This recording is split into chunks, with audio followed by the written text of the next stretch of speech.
Hello बच्चों, आप लोगों का क्या हाल है। उम्मीद करते हैं कि आप बहुत अच्छे होंगे। आज हम लोग देखेंगे फिजिक्स के महत्वपूर्ण सूत्र, जिसको बहुत ही जरूरी है जानना।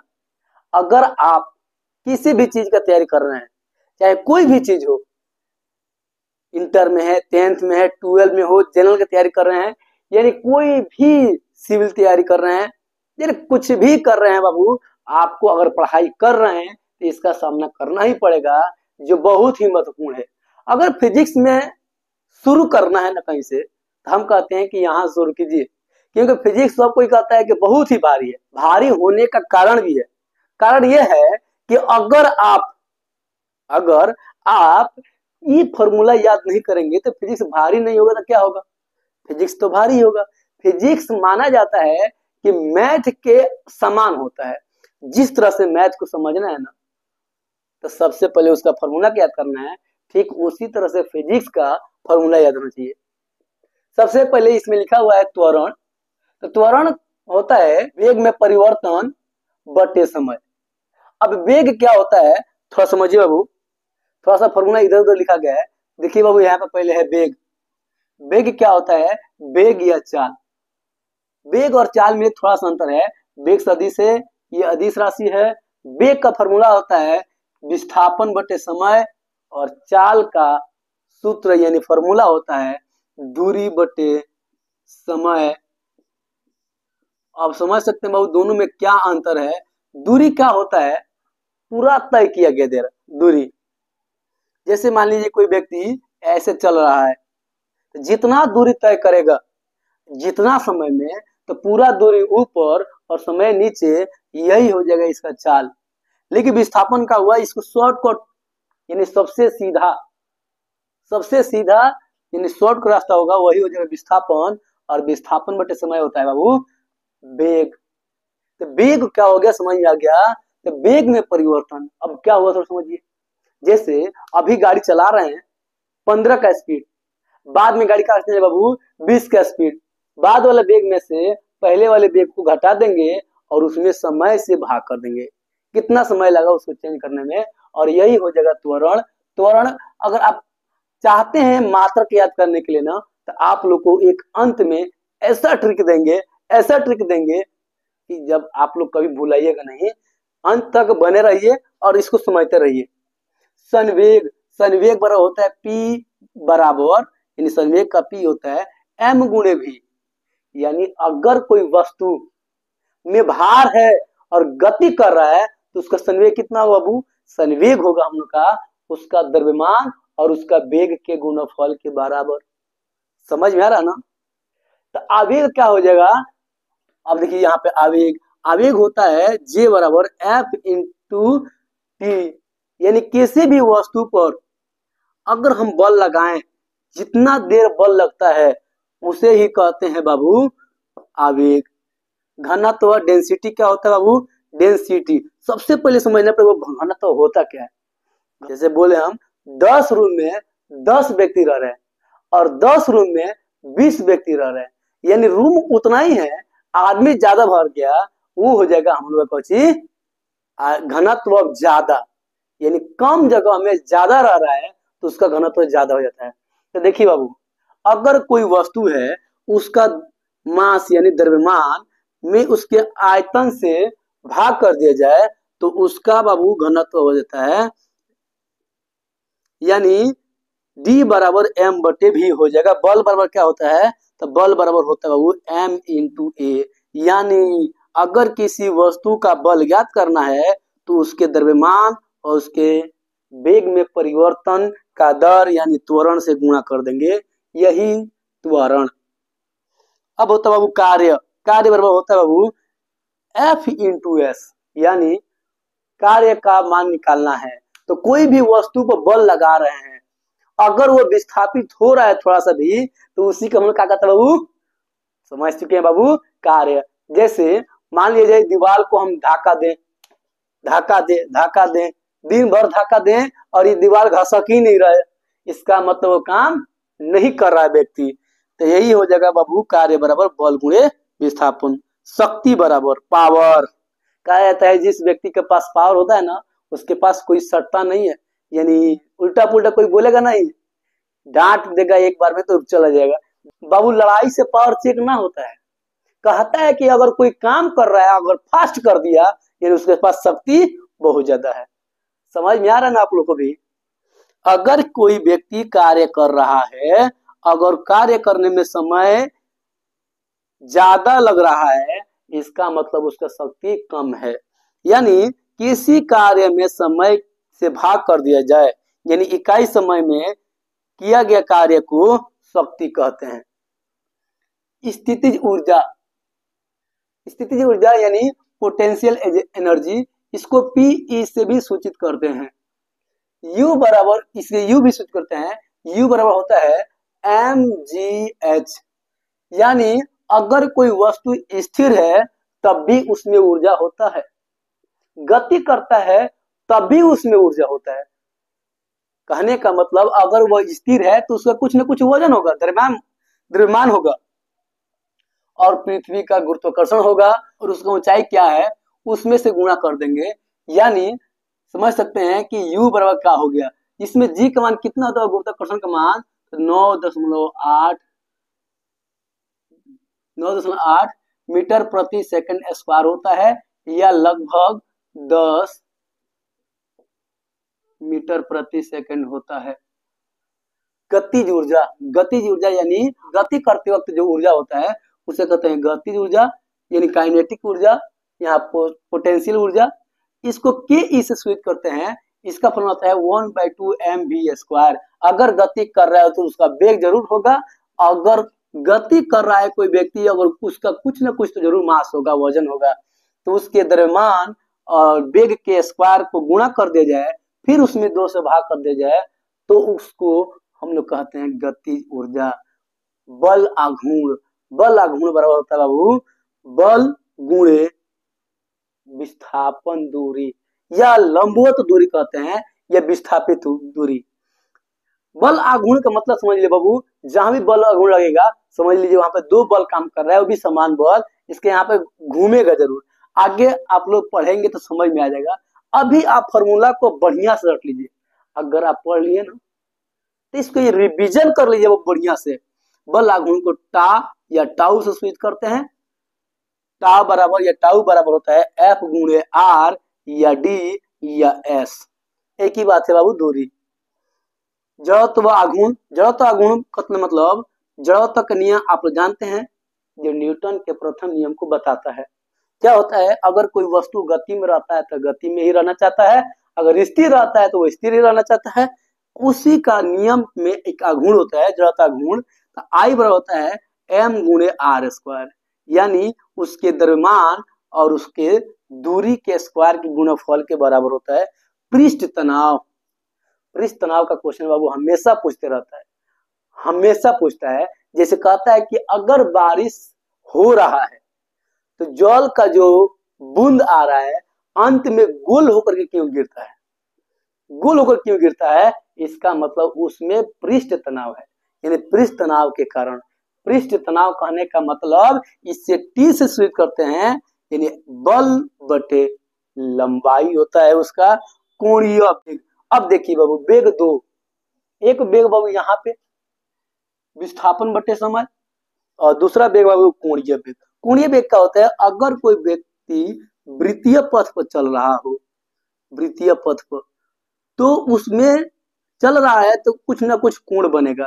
मान लीजिए थीटा कोण बन रहा है, तो यहाँ पे थीटा कोण बन रहा है, तो इसमें थीटा कोण घूमने में टी समय लगा हो, तो थीटा बटे टी बोलिए, या डेल थीटा बटे डेल टी, यानी थोड़ा सा कोण बनेगा और थोड़ा समय में भाग कर दिया जाए तो वही हो जाएगा कोणीय वेग।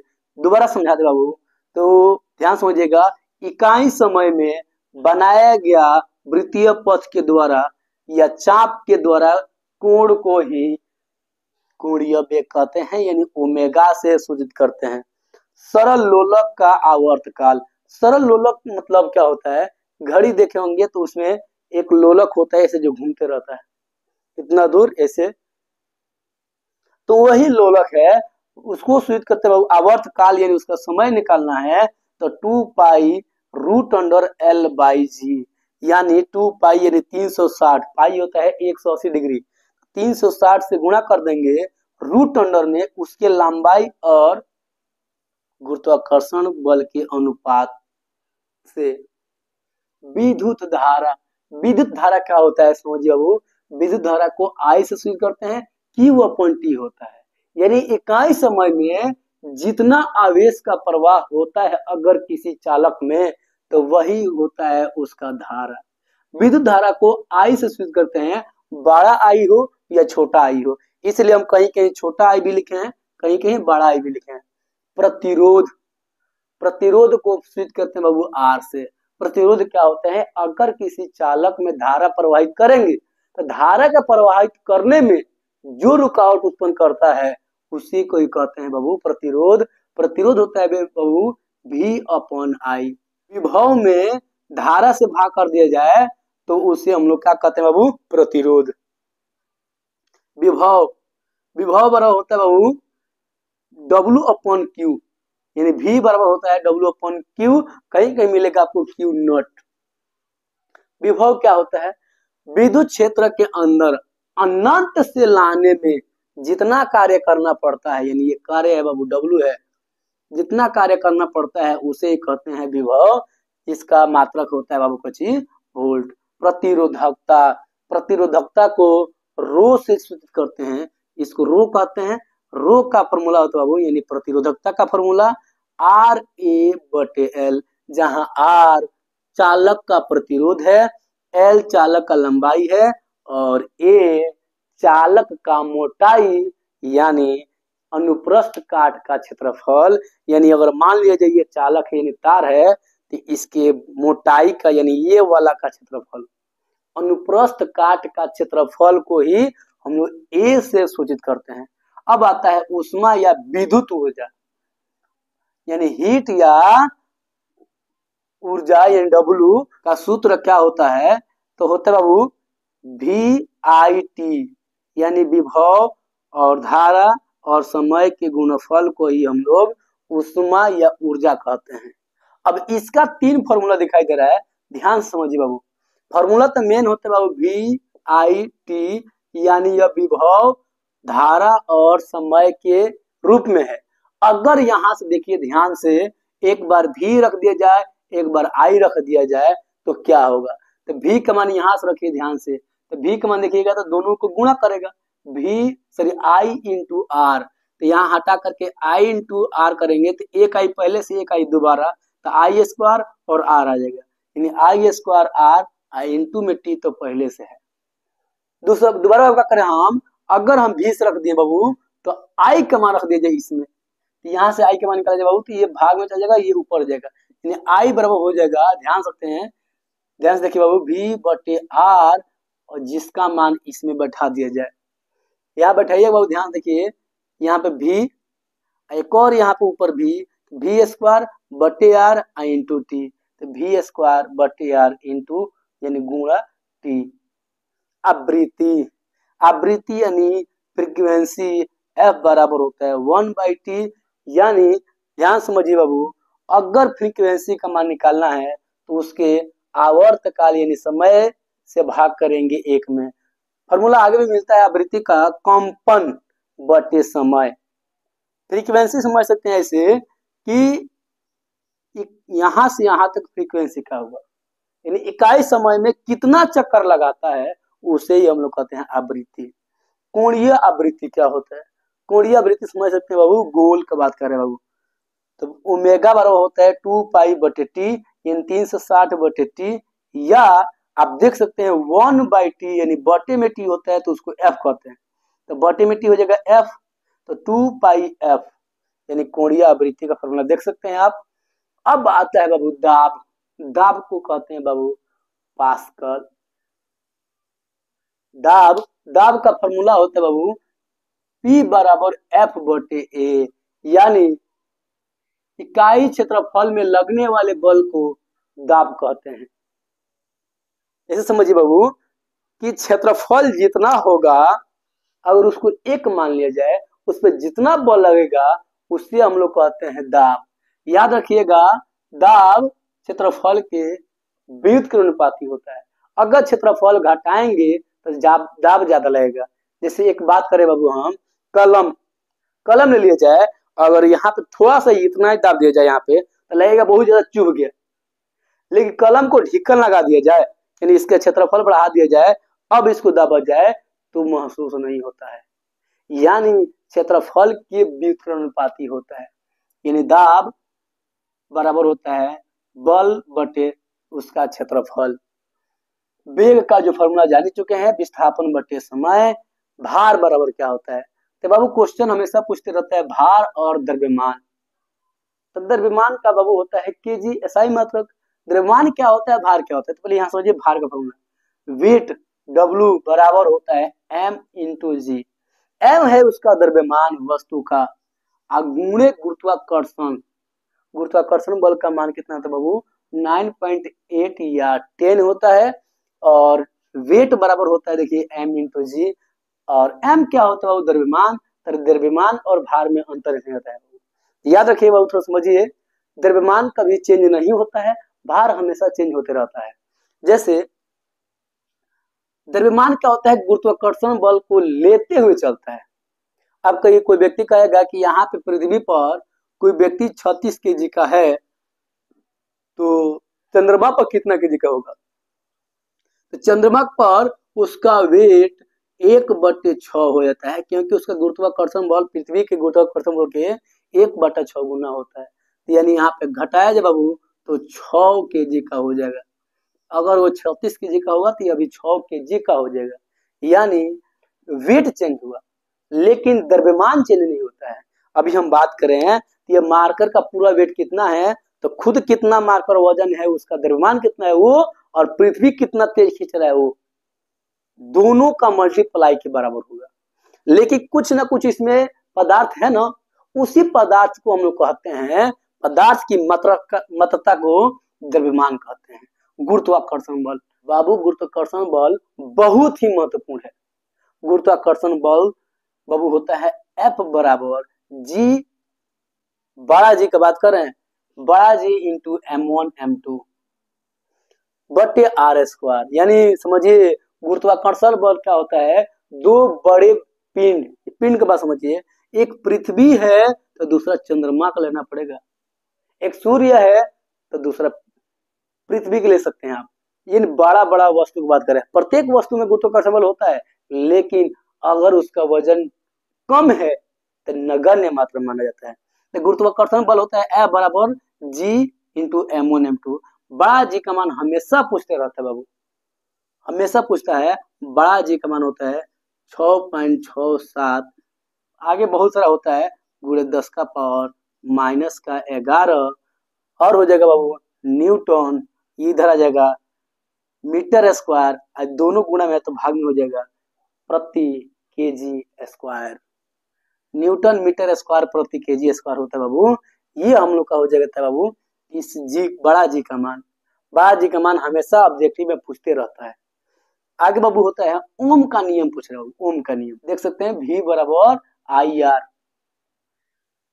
आगे बाबू क्षेत्रफल। क्षेत्रफल क्या होता है? लंबाई गुणित चौड़ाई। ये क्षेत्रफल हर जगह लागू नहीं होगा, ये बात हो रहा है आयत में। क्षेत्रफल वृत्त का पाई R स्क्वायर हो जाएगा। अलग अलग आकृति का अलग अलग क्षेत्रफल होता है, ऐसे ही याद दिला दिया आपको। आयतन क्या होता है? लंबाई गुणे चौड़ाई गुणे ऊंचाई। लेकिन क्षेत्रफल का मात्रक क्या होता है बाबू? हमेशा याद रखिए, एसआई मात्रक में मीटर स्क्वायर होता है इसका मीटर क्यूब होता है। एसआई मात्रक का बात कर रहे हैं। आज हम लोग देख लिए 28 फॉर्मूला। आप 2 क्वेश्चन का कमेंट कीजिएगा। सबसे पहले हम बाबू क्वेश्चन पूछे हैं। पहला क्वेश्चन कि अगर कहीं मोड़ पर साइकिल या मोटरसाइकिल को घुमाया जाता है तो व्यक्ति अंदर की ओर झुक जाता है, किस बल के कारण, और उसका सूत्र क्या होता है। दूसरा क्वेश्चन पूछ रहे बाबू हम कि गुरुत्वाकर्षण बल जो था उसमें बड़ा जी का मान इतना था, अब भी बताए थे कि इसका मात्रक क्या होता है। आप कमेंट कीजिएगा। अगर आप इसको याद कर लिए तो बहुत अच्छा, नहीं याद है तो नोट्स में जरूर लिखें, क्योंकि हमेशा काम आता है, याद रखिएगा। हमेशा जीवन भर काम आएगा। याद रखिएगा, इसको अभी लिख लीजिए, नोट कर लीजिए, स्क्रीनशॉट ले लीजिए, हमेशा के लिए इसको कहीं ना कहीं नोट कर लीजिए। अगर आप चाहते हैं कि इन सब का ऐसा ही मात्र याद करने के लिए, तो यहाँ पे एक वीडियो दिया गया है, उस वीडियो को पूरा देखिए बढ़िया से, और ट्रिक से बहुत ही कम टाइम में सभी ट्रिक एकदम माइंड में सेट हो जाएगा आपका। ठीक है, अब हम मिलेंगे अगले वीडियो में, तब तक के लिए बाय बाय।